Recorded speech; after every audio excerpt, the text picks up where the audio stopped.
Cacete de Shalom Aleichem, graça e paz seja convosco. Meu nome é Marcos Oliveira Ribeiro e hoje vamos falar de linguagem simbólica. Na minha infância eu pensava que Deus tinha uma forma angelical com asas por causa do Salmo 91, verso 4. Ele te cobrirá com suas penas e debaixo das suas asas estarás seguro. Na época eu entendia literalmente como se Deus fosse um ser alado, isto é, com asas. Hoje vejo diferente, que é uma linguagem em símbolos. Na minha adolescência, por causa de algumas experiências com exorcismo, com possessões demoníacas, onde eu via em algumas pessoas manifestadas em formas, ou melhor, em movimentos como se fossem animais. Os movimentos eram de várias formas, como movimentos de serpentes, onde os membros superiores, os braços, juntavam ao corpo, tendo um movimento no chão para frente em S, de cima para baixo e também em S pelos lados.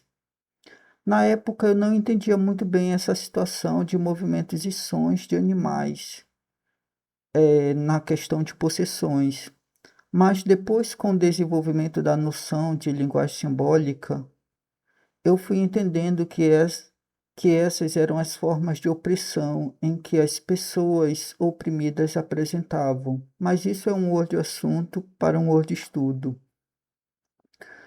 No reino espiritual, nada é por acaso. Tudo tem um motivo, um simbolismo, por mais pequeno que seja. Fui aprender isso com o tempo, mas na época da minha adolescência, eu não sabia disso. Tinha também manifestações com movimentos e sons de porco, macaco, sapo, este assaltando e soltando a língua rápido, como se fosse de fato um sapo. Destaco aqui que não eram apenas movimentos animalescos, mas em muitos casos emitiam sons pela boca como se fossem animais. Eles, eles latem como se fossem cachorros, mugem como vaca, rugem como leão, fazem ruídos de serpente que nós entendemos como chiados ou assobios. Isso dentre outros sons, dependendo da possessão maligna, muitas das vezes que ocorre. Os movimentos e os sons verbais eram variados segundo a manifestação da possessão que ocorria. E ao sair um animal, vinha a ordem manifestado. Lembro que tinham movimentos de gato arqueando as costas e emitindo um som de alerta por perigo, como se estivesse olhando para algo que deixava com os pelos eriçados, ou movimentando as patas ou garras como se fosse um gato, ou movimentando as patas ou garras como se fosse um felino. Algumas vezes fugia do lugar com movimentos e sons de gato, isso dentre outros movimentos animalescos. Esses eram os que mais chamavam minha atenção na época. Nessas manifestações, de certas formas, expressam uma irracionalidade, mas de irracional esses espíritos não têm nada. São espíritos milenares que vieram da eternidade após se rebelarem em oposição a Deus. São espíritos que lidam há milênio com o ser humano, que conhecem culturas e as diversas línguas humanas. Às vezes gostam de demonstrar emoção, como raiva, xingam, amaldiçoam e tudo mais. Quando percebem que tem uma câmera filmando, aí que eles fazem o show deles, para deixar marcado na história as situações que eles fazem.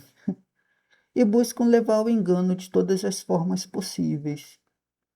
Essas manifestações de possessões espirituais que eu presenciava eram tanto em igrejas, em cultos de libertação, como também em algumas casas de pessoas oprimidas na área da feitiçaria, do ocultismo. E como a minha mente foi muito questionadora para buscar saber os motivos dessas coisas, para entender os motivos e os porquê das coisas, como sempre eu fazia, comecei a perguntar para muitas pessoas a respeito dessas manifestações animalescas, dessas manifestações em que o- haviam movimentos e sons de animais. O motivo desses movimentos de animais que eles tinham e se eram comuns ou não, e por qual motivo eles tinham. Perguntava se os demônios passaram a ter essa aparência ou eles já as tinham. Muitas pessoas na igreja não tinham respostas, mas de algumas pessoas tive algumas respostas, como estas. São representações de coisas nojentas. São ações para enganar as pessoas, como ocorrem casos que choram como um bebezinho. São os animais impuros do Antigo Testamento, citado em Levítico 11 e Deuteronômio capítulo 14, versículo 3 ao 21. É, a mais comum foi essa do Apocalipse capítulo 12, versículo 4 a 9, que apresenta que Satanás lançou sobre a terra os demônios e onde foram espalhados pela terra, assumiram a essência dos lugares onde caíram. Os que caíram nas águas assumiram formas de seres das águas, como sereias, serpentes, etc. Os que caíram nas matas assumiram a forma dos animais das matas. Os que caíram e ficaram no ar assumiram a forma de aves. E eles são presos a cada juízo divino sobre um povo ou pessoa. Eu pessoalmente achei essas respostas muito rasas. E também não acreditei que os demônios, na queda, passaram a assumir as formas dos animais de onde caíram. Se assim fosse, essa explicação seria adaptada apenas aos demônios, que teriam as formas animalescas. Mas pelos contextos bíblicos, os próprios querubins, serafins e anjos celestiais também possuem asas e rostos de animais. Então, para esses anjos celestiais que não foram rebeldes, esses anjos celestiais, eles também continuam tendo essa aparência animalesca. E essas respostas não que eram dadas não eram convincentes. E nisso, para eles, para essas pessoas, assim, eles não tinham uma resposta específica para isso. Eu li as escrituras que os anjos de Deus, como querubins e serafins, possuíam formas como de animais, com asas, dentre outros detalhes animalescos. Quando lemos textos semelhantes a estes, surgem perguntas como: quem são esses animais? São anjos ou demônios? São as pessoas ou os animais que conhecemos? São seres espirituais ou seres físicos? Por que Jesus chamou Herodes de raposa em Lucas capítulo 13, versículo 31 a 32? Por qual motivo os anjos possuem asas e rostos de animais? E assim também as manifestações demoníacas são de forma de animais. Por quê? Perguntava o motivo disso para as pessoas e quando não tinha resposta, as respostas que eram dadas causavam muito mais dúvidas ainda. As dúvidas que eu possuía sobre aparência, semelhança e movimento de animais nos seres espirituais duraram até que passei a encontrar textos bíblicos como Gênesis capítulo 1, versículo 26, que fala que da formação do homem à imagem conforme a semelhança divina, para que ele viesse dominar. Também Gênesis 1, 28 tem a ordem de dominar. Tem Isaías 40, 18, Marcos capítulo 4, versículo 30, que fala sobre assemelhar o reino de Deus, com que parábolas seria representado. Lucas 16, 25 fala de que Jesus ele falava as coisas em figuras e ele passou a não mais falar com os discípulos por meio de figuras. Romanos capítulo 5, versículo 14 fala do Adão, que é figura daquele que havia de vir. Colossenses capítulo 2, versículo 16 ao 17 fala no sentido que são sombra das coisas vindouras. Hebreus capítulo 8, versículo 4 fala que figura e sombra das coisas celestiais, que era para ser feito conforme o modelo que foi mostrado no monte. Hebreus capítulo 9, versículo 22 ao 24 fala das figuras das coisas que estão nos céus e figura do verdadeiro. Hebreus 10, versículo 1 fala a respeito da sombra dos bens futuros e não a imagem exata das coisas. Mateus capítulo 6, versículo 10 fala do assim na terra como no céu. E desta forma tive nas Escrituras a revelação, o entendimento que as coisas materiais, isto é, as coisas físicas, elas são sombra, são reflexo das coisas espirituais. Assim como Deus domina nos céus sobre os animais celestes, no caso anjos e demônios, da mesma forma ele criou sua imagem para dominar os animais terrestres, isto é, Deus ele formou o ser humano para dominar os animais terrestres. O assim na terra como no céu é mais profundo, como imaginamos. E essa revelação, esse entendimento veio por meio de conexões de vários versículos bíblicos.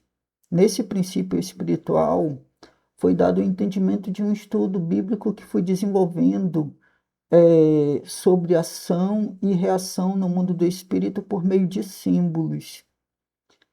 Tal estudo apresenta entendimento dos movimentos simbólicos das pessoas que são tomadas no Espírito Santo, assim como identificar as ações opressivas dos demônios pela sua essência animalesca, assim como usar a linguagem em símbolos para entender e atuar com símbolos no mundo espiritual pelas orações, pela intercessão, pelos atos proféticos, pelas ordens no nome de Jesus, dentre outras coisas.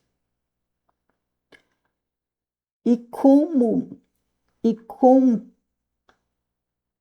texto bíblico base, eu uso frequentemente Lucas 10, 19, que está escrito: Jesus disse: Eis que eu vos dou poder para pisar em serpentes e escorpiões e sobre toda a força do maligno, e nada vos fará dano algum.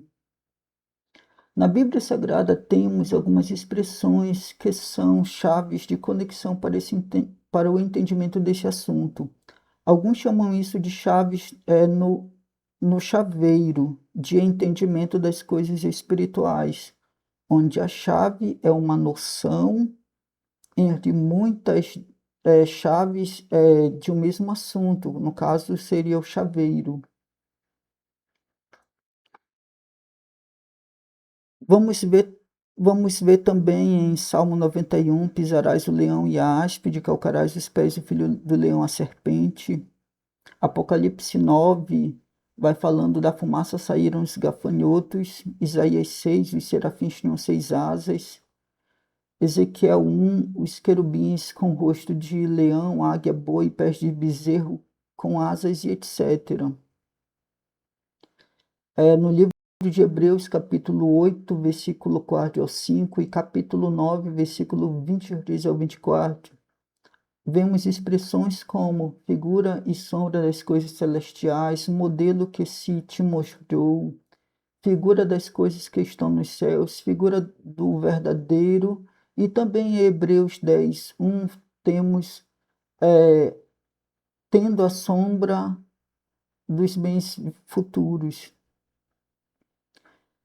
E também uso bastante o texto de Ezequiel, capítulo 30, versículo 22 ao 25, que apresenta que o Eterno, como forma de juízo em oposição a Faraó, quebraria seus braços e faria cair as coisas das mãos de Faraó. E este gemeria de dor diante de Nabucodonosor, rei da Babilônia. Nesse texto, o Eterno usa a linguagem em símbolos de braço quebrado, que quer dizer muitas coisas, entre elas o que é citado no texto bíblico. Assim, conectando todos esses textos, cheguei à conclusão que resume esse estudo em múltiplos sentidos. As coisas materiais, as coisas físicas, temporais, elas são sombras, são reflexos, são imagens, projeções, reflexos refletidos das coisas, das verdades permanentes e espirituais. De forma resumida, as coisas materiais são sombra das espirituais, assim na terra como no céu. Os seres espirituais foram criados primeiro como a verdadeira realidade, onde o mundo físico, a terra, foi feita como uma cópia, uma sombra das verdadeiras realidades espirituais, algo como uma xerox. Assim, não são os anjos ou demônios que possuem semelhança com os animais da terra, e sim o oposto. São os animais da terra que possuem a semelhança da realidade que já existiam nos céus. As coisas materiais são sombras, são reflexos, são projeções das coisas espirituais. Tudo que tem no céu tem o seu espelho, o seu reflexo na terra. Toda a criação celeste tem sua imagem, seu reflexo parcial na terra. Deus criou primeiro os céus, reino espiritual, depois sua sombra, sua xerox parcial na terra. Deus domina sobre os animais celestes, que são os anjos e demônios. Isso explica o motivo da aparência animalesca deles, com asas, leão, boi, etc. Assim como a imagem de Deus, que é o ser humano, domina sobre os animais terrenos. O homem, sombra de Deus, isto é, imagem e semelhança dele, domina sobre os animais que são sombra e semelhança dos anjos. Tudo que Deus criou na terra foi um reflexo, uma sombra de uma realidade que já existia no céu. Isso tudo para que o céu venha a ser expresso na terra. O assim na terra como no céu é muito mais real e profundo do que nós imaginamos. Os animais físicos foram criados por Deus como sombra dos animais celestiais, que são os anjos e demônios. Desta maneira, tanto anjos como demônios possuem formas espirituais de animais, exemplo, os querubins e serafins. Tudo que tem na terra primeiro teve no céu. Se existe na terra, se existem animais na terra, antes existiram primeiro no céu. Tudo que Deus fez ou mandou fazer na terra é uma representação, uma cópia, uma xerox da realidade que já existe no céu, de uma realidade celestial. Tudo que Deus criou na terra foi um reflexo, uma sombra de uma realidade que já existia no céu. Isso tudo para que o céu viesse a ser expresso na terra. Os textos bíblicos dos Salmos e profetas são cheios dessas linguagens simbólicas. Elas podem ser usadas em orações, em intercessões, em quebra de coisas malignas, em amarras e prisões de seres malignos e etc. O símbolo ele representa realidades maiores do que nós podemos expressar em palavras.